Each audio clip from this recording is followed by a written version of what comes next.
Welcome, welcome, welcome to this week's episode of my Type 1 podcast. I'm your host, Stone, and this week we are going to talk about my thoughts on feeling alone. Sometimes it's hard feeling like you're by yourself, like you're the only one that's going through your situation. So take the journey with me and see how I deal with those thoughts and those feelings.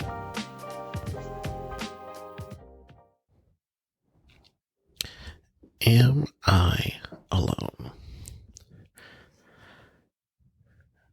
Are you alone?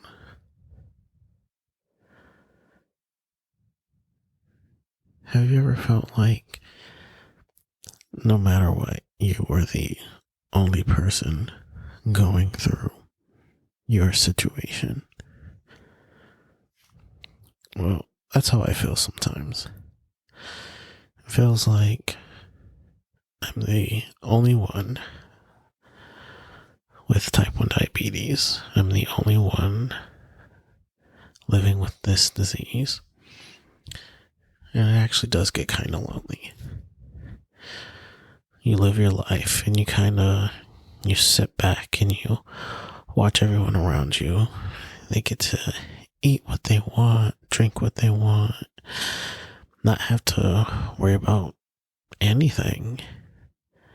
And you're sitting there counting carbs, staring at your meal with a blank look on your face, hoping nobody notices that you're staring at your food with a blank look on your face because you're counting your carbs, trying to figure out how many carbs you're eating so you can know how much insulin to take. Also, if you don't know this about me, I'm pretty much an introvert. Or you might say I'm an introverted extrovert. If you don't know me, I'm an introvert. But if you know me, you might think I'm an extrovert, but I'm not. I'm very shy. So, that being said, I don't want to be the center of attention. That also being said, I want a podcast. So, here I am stepping out of my bounds. But it's just being the center of attention. It's just not my thing. But every part of my life being a diabetic up to a certain point was basically on a very strict need to know basis. And in my head, that meant maybe one or two adults, a close friend, but that's about it. I wanted to fit in. I didn't want people knowing that there was something different about me. And so, growing up in the 1990s and the 2000s, there was basically the same stigma that there is now with diabetics. Can you eat this? Can you eat that? Oh, you can only have diet. You know how many times growing up I was told I can only have diet soda? And for the most part, I did. Or if there was some piece of candy or chocolate, I could only have the sugar-free version. Now, if the normal person, like my brother, for instance, who does not have type 1 diabetes, was disgusted by the taste of diet soda or sugar-free candy, what makes you think that I'm going to like it? It's the same disgusting thing. Granted, for a while, the diet soda didn't bother me because that's basically all I knew. But the sugar-free candies and the sugar-free chocolate and the fake sugar-free Reese's peanut butter cups and things like that, they're disgusting. Nobody likes them. And so you have that stigma, you have that feeling of someone looking at you and going, ew, you like diet? Or the sugar-free is nasty. Who eats that? Well, me, I eat that. I eat that because I'm told I have to, because I'm told that's what I'm supposed to have. But then you get that small glimmer of hope that when you see another person in a room drinking a diet soda, that they're also diabetic. That, you know what? Maybe you're not alone. But no, it's just that one person in the world who actually enjoys a Diet Coke. And then you just wallow back in your mind and go back to thinking, yep, I'm alone by myself. But then, for me, going back to feeling like I'm alone, there were other diabetics that I did meet in my lifetime growing up. But then the thing was, they were different. They weren't really the same. And I say that because, well, they were girls, and I'm not a girl. There's nothing wrong with that. But, I guess thinking about it now, I wanted a diet buddy. A diabetic buddy. That's what I wanted growing up. Someone that I could compare things with that had, I don't know, I guess a lot of the same similarities as me. Same race, same religious background, same life, same disease, even though this disease hits everybody differently. But it's just same gender.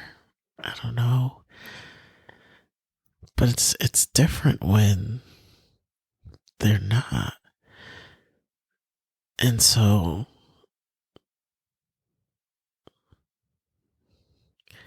whatever it is that we could have had in common, we didn't in some levels. But yeah, I guess at some point I just got used to the idea of that lonely feeling. Oh, for example, there's that time that I went to camp much later in life, in the days of Instagram, after I finally joined Instagram and found out about this whole wonderful diabetic community that's online.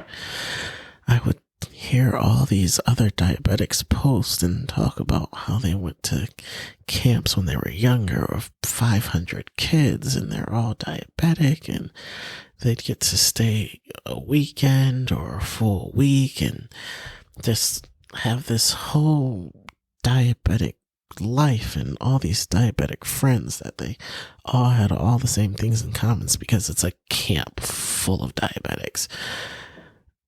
And I didn't get that. The one that I went to, quote unquote, it was at a local children's hospital. And I mean, by the time I even knew about this, I was too old to attend. So they had their age group and I think it was from like ages 8 to 14 maybe. And then anyone older than that, there were like adults there, obviously. But once you were older than that, like I think once you were like 16 or 17, you could go as like a counselor. And it wasn't even really they called it a camp. It wasn't even really a camp.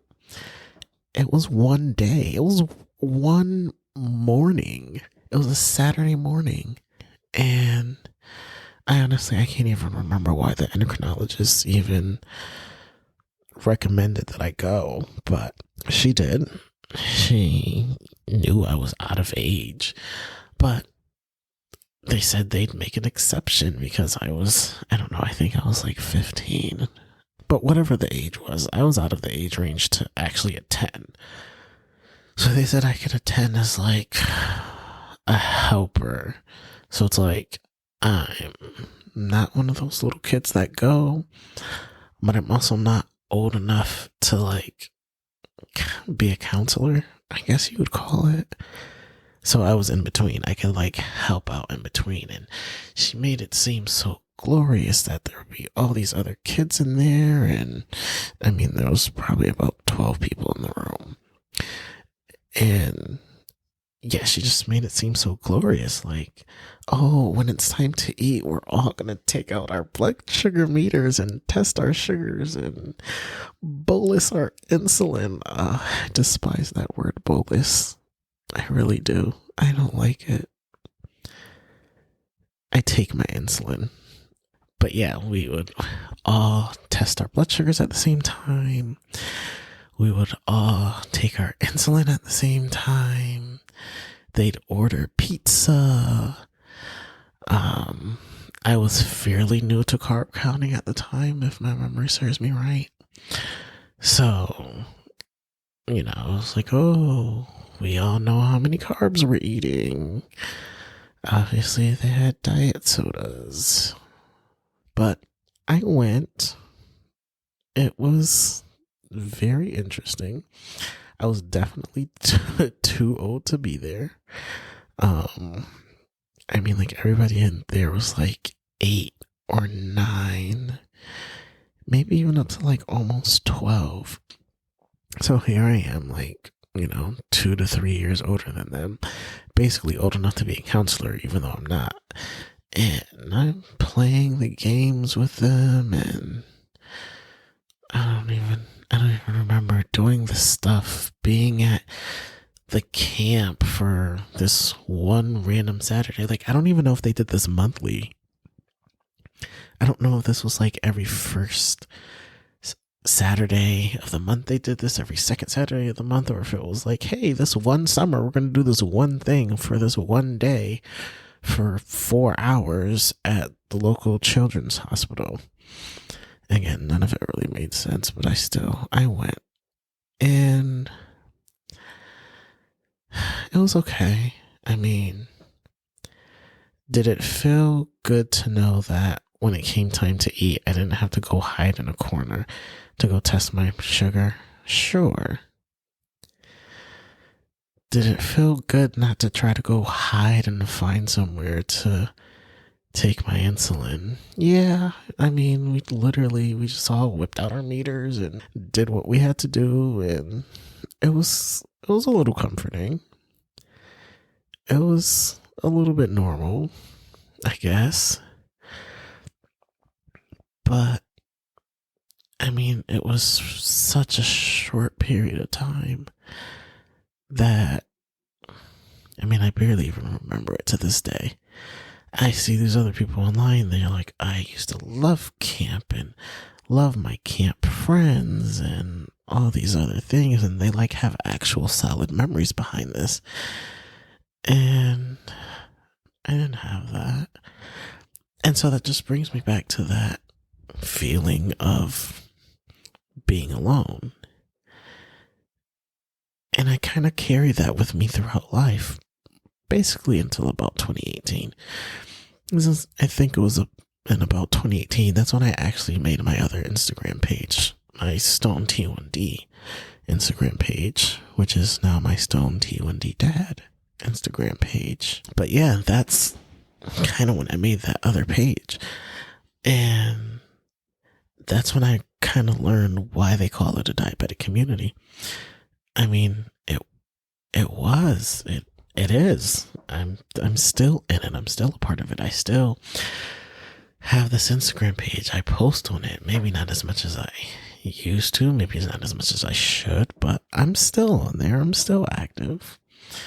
I guess I'd say I have a quote unquote buddy, a diabetic buddy, a diet friend, whatever you want to call it. I've got a couple.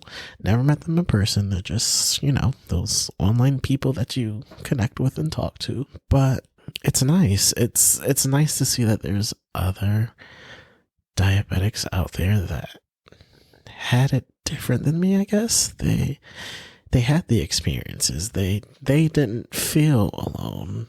And yet at the same time, they do feel alone. Or at least that's what they've said and how they portrayed it. Because when you do have something like this, you do kind of feel alone by yourself. And then you remember that there's others out there and that they're going through the same thing as you. They have their ups, they have their downs, and we're just all trying to live our best life every day and try to be normal, I guess. But it's amazing to see the different people that I've actually found that have type 1 diabetes. There's some that are professional athletes.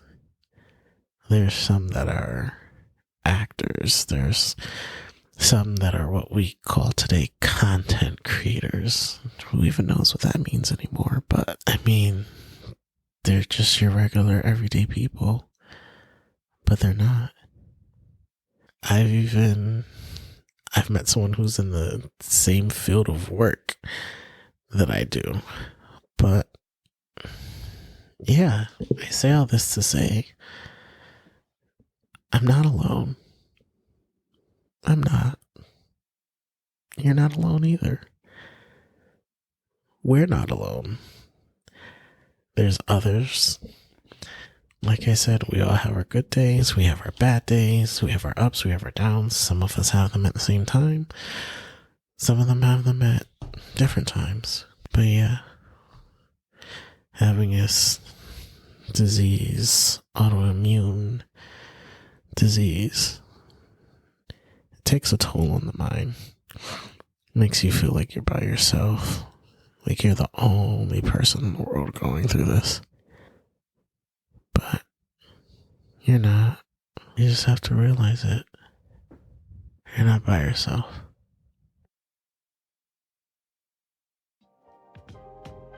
Well, I hope you enjoyed this week's episode, and join me again next Wednesday for another episode as I go more into my life with type 1 diabetes. I hope you remember that none of this should be taken as medical advice, but simply me sharing what has benefited me through my life, and that you remember to always talk to your doctor before you change anything.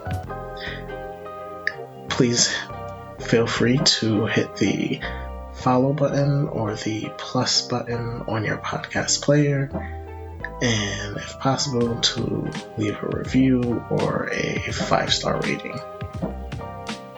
If you would like to follow the podcast, you can do so on Facebook at My Type of Type 1 Podcast, or on Twitter at My Type of Type 1, and also on Instagram at My Type of Type 1. Or you can follow me personally on Instagram at stone_T1D_dad. And you can always check out my website, mytypeoftype1podcast.com. Thank you, and see you next week.